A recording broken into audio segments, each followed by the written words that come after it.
We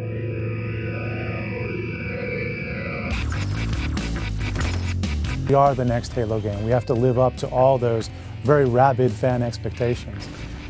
Fans of Halo who read the novels and buy the art books and collect the toys, they know that the fiction goes way, way wider and farther than just the trilogy games. We get to go 20 years before the events of Halo 1 and tell the story of the first battles between the UNSC and the Covenant. We were allowed to have more Spartans alive, and we were allowed to do some things that broaden the Halo world.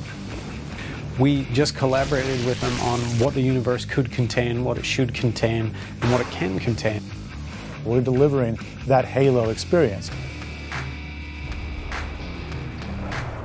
Our story starts right after the planet Harvest. It has just been retaken by the UNSC after the Covenant have glassed it into oblivion. We introduced the Flood in the campaign. We really wanted to make it feel a little bit scary. The Foreigners left a pretty impressive legacy of technology, but they also left a fairly disastrous legacy of failed efforts to defeat the Flood.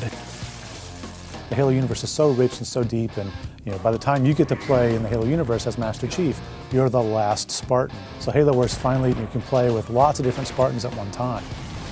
My favorite part in Halo, playing all the Halo first-person shooter games, was taking over someone's tank. And you can do the same thing in Halo Wars, and it's a little risky. You can get shot down on the way in, but if you can make it in and hop on the vehicle, it's yours.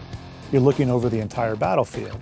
So you see one Spartan here, he's maybe beating on a Wraith tank, trying to rip off the hatch and jack it. But then the other Spartan's over here laying down some suppressive fire. Even if you're playing against a Covenant player, you can have access to like Wraith tanks and Banshees and things like that using your Spartans. We have ODSTs in the game, but they're an upgrade to Marines. They come in on those screaming hot pods that sort of fall away, and then the Marines are left on the ground, which completely changes the strategy of the game because now I can suddenly drop Marines anywhere I want. When I'm playing it, I can sort of sense this echo and sort of reflections of Halo gameplay in terms of the way the pacing and the controls work. If you beat me in one battle and say, okay, you used Spartans and you jacked all my Scorpions, I'm going to put my Spartans in my Hornets to buff them even more. I'm going to go kick your ass. You're going to learn to love RTS because of this, not in spite of it. It's definitely a fun game for action fans.